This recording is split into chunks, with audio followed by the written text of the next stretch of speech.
Hey everyone, Angry Ice Cube here, and today we are having a blast from the past. And I'm barely moving, because we are on the Outpost of the Overlord. Behold, the starting zone for evil characters. Hey look, it's Candor. Then we got some bells here, on the globe. Where's my little happy run speed spell? Oh no. Wait, no, that's not it, is it? What did I do with it? Probably never bothered to put it on my hotbar now that I think about it. Let's see, that's spells. It's probably a spell, let's see. Sort it. Down, max level's fine, okay.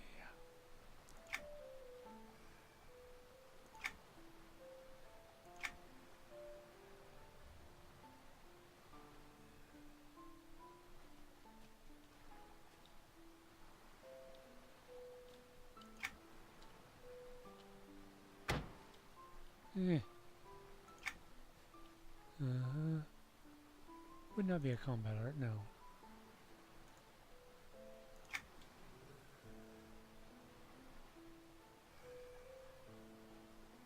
Well, damn, I'm not seeing it. Oh wait, do shamans even get that spell? I don't remember. Maybe not. No, I think that's a druid spell. Damn you, druids. Damn you. Oh, there it is. Spirit of the Wolf. Okay, now we can go a little bit faster. Alright, so here we are. The Outpost of the Overlord. Unfortunately, we can't actually start out in the middle of the sea, so that you can see the Dakota battle on the ship, which is how the game originally started. The ship picked you up floating at sea, and then a Dakota showed up to kick your ass. And you kicked its ass instead. And you docked at the Isle. The Isle of Refuge it was originally called. Later on they changed it. They made one for good characters and one for evil characters. There's the Outpost of the Overlord and the Queen's Colony. We're on the Outpost of the Overlord. So, you start on the dock here, and you would go over here, and there would be an NPC over here that would allow you to select what class you wanted to be. You started as a villager, or was it commoner? I think it was commoner. And after you talk to the guy, he'd be like, blah blah blah, fighters are like this, priests are like this, mages are like this, scouts are like this, blah blah blah. Once you hit level 3, you'd pick one. You'd be one of the 4. And then of course, as I've mentioned before, once you reach level 10, you get to select your class. And then after you reach level 20, you get to select your subclass, although actually it was around 17, or was it level 18 that you actually selected your subclass? Anyways, you couldn't actually hit level 10 until you selected a class. You couldn't hit level 4 until you actually selected a type, an archetype if you will. And you couldn't hit level 20 unless you select your subclass. You could store experience, although as I recall, it capped at 210%, i.e., I think it was level 7, or maybe it was level 8. Anyways, you could keep killing mobs, gaining experience, doing quests and all that stuff, but you wouldn't actually level up. It would just keep accumulating. And then when you finished the quest that would actually let you select what your class / subclass, whatever it was going to be, then all that experience would be applied to you and you may gain an extra level. Or may not, you never know. Hey look! The guard. Why are they level 100? To thoroughly kick your ass just in case. And here, oh, there she is. And here is where you originally did your crafting, was down here. This was a crafting zone.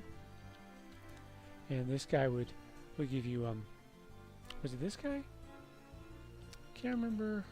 I don't really remember it so well from the evil side, but from the good side there's a guy named Drake or something like that. Drake. He was the crafting person. He'd give you tasks, and you go down here and you do crafting, and you hit your head against the keyboard a few dozen times because the crafting system back then was just horrendously horrible. But I may be biased. Anyhow, over here there's a bank. Oh, hey. Know your fate. Various quests. Look, there's Lucan. He's giving us a little speech. Except we're not getting a speech. Why aren't we getting a speech? Come on, talk to me, buddy. Wait, there's no text over here either. Must not have come in at the right time. Okay, there's Nog. There's the banker right over here. Blacksmith mender person. Yep. And then over here's the other beach. And little cove. There was a evil, horrendous shark out there somewhere. What was his name? I can't remember his name. No, not... Wait. Can't remember his name, sorry. But I remember that it was out there somewhere. Oh yeah. Originally on the Isle of Refuge, that was the shared island. This is where you would eventually make your decision. Except you didn't actually get to make a real decision, because if you were a good race, the decision was made for you. You'd only be able to finish the quest with a good character, or the good ambassador. And if you were an evil race, you'd only be able to finish the quest with the evil ambassador. And neutrals, of course, you know, they just, if I remember correctly, neutrals got to choose, but I don't remember exactly. This was years and years and years. This is actually well over a decade ago, so it's a little fuzzy. That being said, we can just swim over here. Little path right here. Wait. There it is. Now you're probably wondering why I'm able to see those things. Well, you see, I don't see them with my eyes. I see them with my collectible sense. I smell them. Yes. Hey look, it's Fisher Falls. And then over here, oh yeah. Can't forget these. Canosians. Or Tenarians. Damn goody two shoes. And then here's the evil Canosians hanging out at their little cemetery graveyard place. I believe there was a named over here.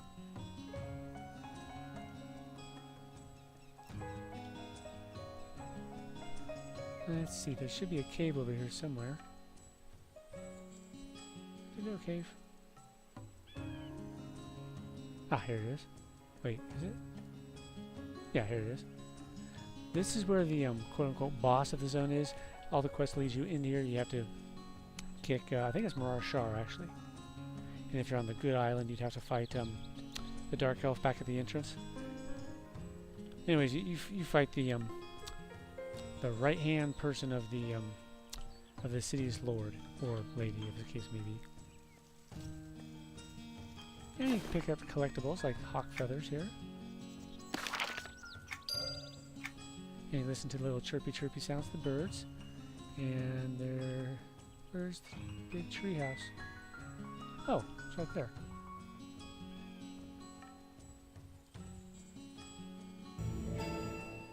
Adrian's treehouse.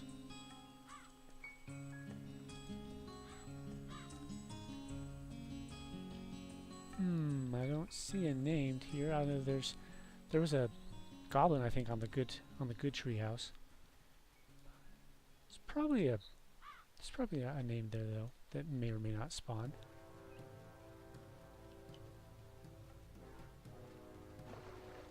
You got your ore nodes and everything.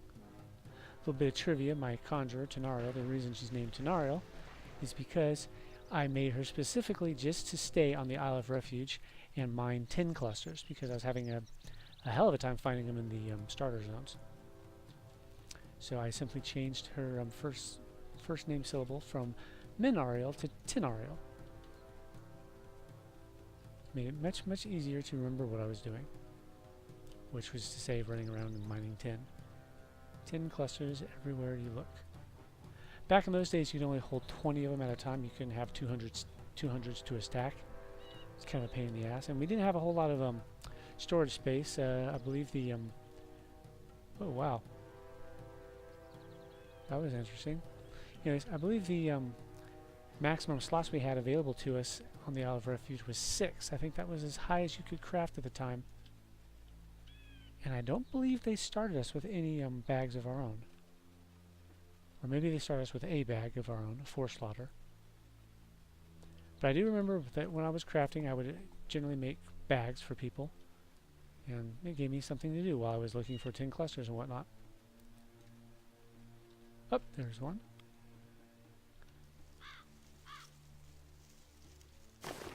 Ooh, a sparrow feather. I believe the falcon feather is the hard one to find. Although I could be wrong. Your mileage may vary, of course, because they are random.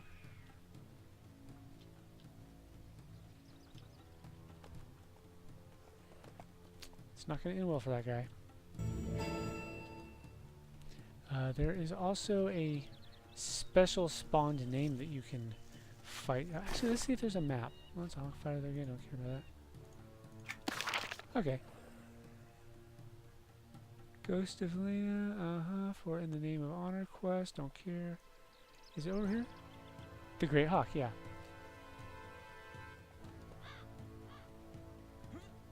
Yeah, there's a special name that you can spawn up the top of this hill. I don't remember what you need to spawn it, though. There's also one in the water on the evil side.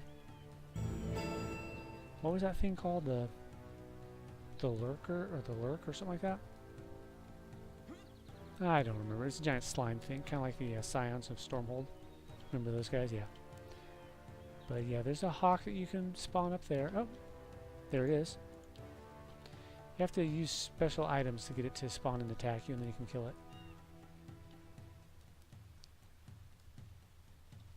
It was kind of tough back in the day. Yeah, I believe the other one was over here somewhere. Pretty sure it was right around here. As I was saying, they were pretty tough back in the day, but not too tough. They were doable. A lot of people in the game will be reminiscing about the good old days, and they'll say stuff like how it was impossible to kill a double up mob by yourself, and that is patently not true. It could be. They could very easily be taken out that by yourself. The thing is, again, your mileage would vary depending on your class and depending on the mob itself. Some of them were a lot easier than others. Kind of like the Windstalker Rumbler is a epic ×2, but it's not really an epic ×2. It's just labeled as an epic ×2, but actually it's well, it's a joke ×2 is what it is. It's the runt of the epic worlds. Not all epics are created equally. Hey there.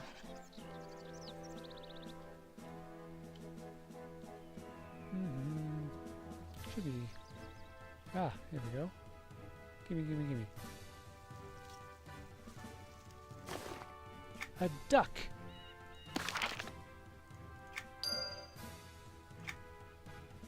Yay! It's a duck feather. Alright, so now we run this way. And can't think of anything special about this little area. Oh well. Here's where all the goblins would be if you're on the good side.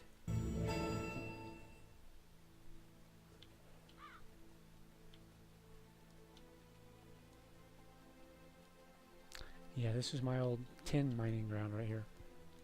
Just run around here, mine everything I could find. Which, due to the limited storage space, was a complete and utter pain in the ass.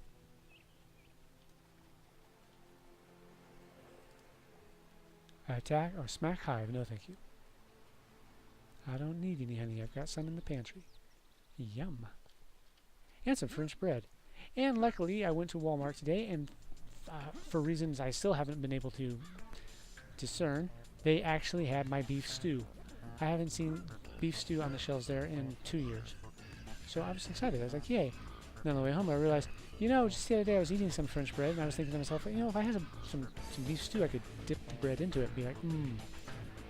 And then they had some, so I was like, ooh, tonight I'm going to have me a can of beef stew and I'm going to dip some French bread into that that beef stew and I'm going to love it.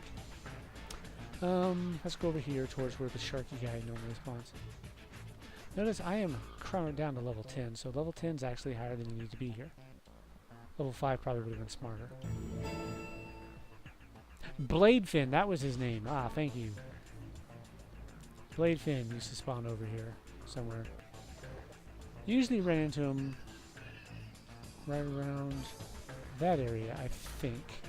If I'm facing the right way. Okay, yeah, see, there's the way that we went up to the back. Hey, where's that statue that gives you a quest? There should be a clickable statue somewhere. There it is. But it doesn't appear to be clickable. I am saddened by this. Brings back memories, though. Bladefin. Guy was an asshole. He was kind of tough because he'd put bleed on you. What was it called? Blood in the water? I can't remember. He had a little detriment that made you bleed. And usually what killed me was the bleed effect, even after I killed him. But that's okay, just run back out, get your chest. You got like a minute or two.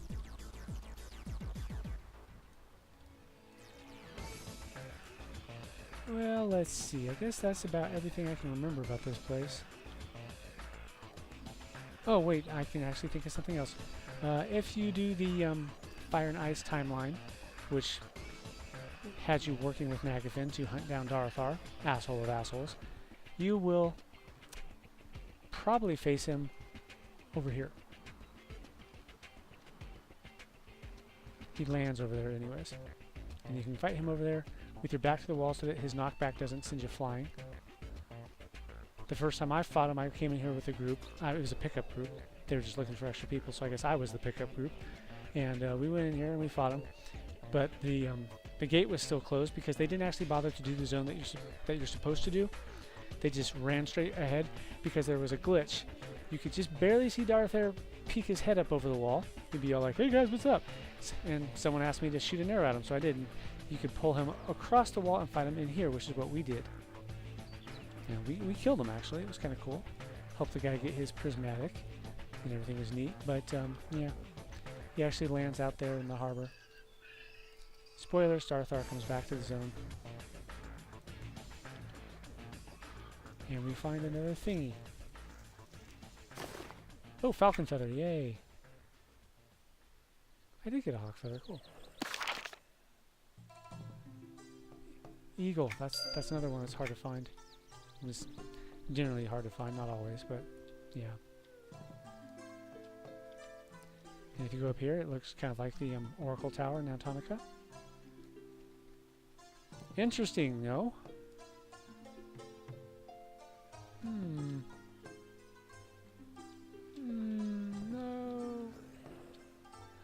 But I can't go into the basement. That's just that takes a lot of the shine out of the zone right there.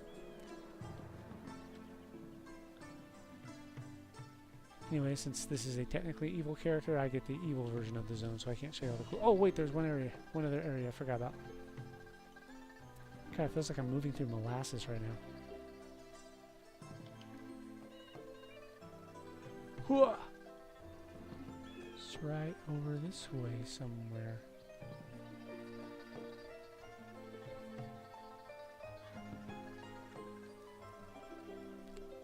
There's a little glade over here that you can go through. The Wilderwood. All the bears. Spiders if you're on the good side. What's that?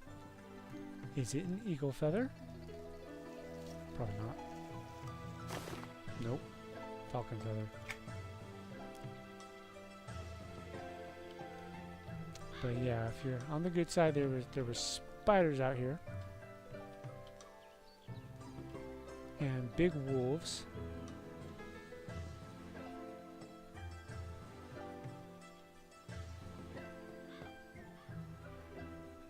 Lots of wolves will be roaming around this area. Not so many Tunaring Alliance people, because this is the evil island, so we gotta be fighting Kinosians. And it comes back over here by the treehouse.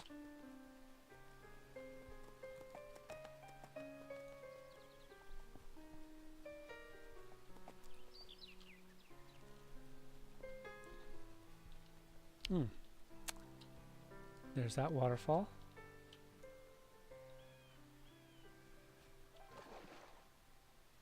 Hey, wasn't there like a clickable quest item that you could pick up over here, like a pouch of some sort? I seem to remember there was a pouch or something on the ground over here that would give you a quest. But I don't know, since none of the other clickable quests are active in the zone, it's probably not here. So yay. Anyways, when you're done with the zone, you finish up with the cave. You go in there and kick someone's ass, and you come back out here and you talk to the ambassador, and they would be like, blah blah blah, do you want to go? And you'd be like, sure. And then you go to Kinos, and then you start working your way through these starter zones. Woohoo! Fun times. Ooh, what's this? Probably a shell. Abalone shell. Wow. That one usually gives me problems when it comes to finding it. Hmm? Didn't this guy used to be out on the beach? There used to be NPCs out on the beach, including a gnome, who wanted you to find some stuff for him while he was working on a submarine to get to Freeport or Kinos or something like that. I can't remember exactly. But anyways, yeah, you'd find like gears for him or something. I believe he was standing right over here by these crates. And look, there's the ship. Let's just go around the side, because why run through there again?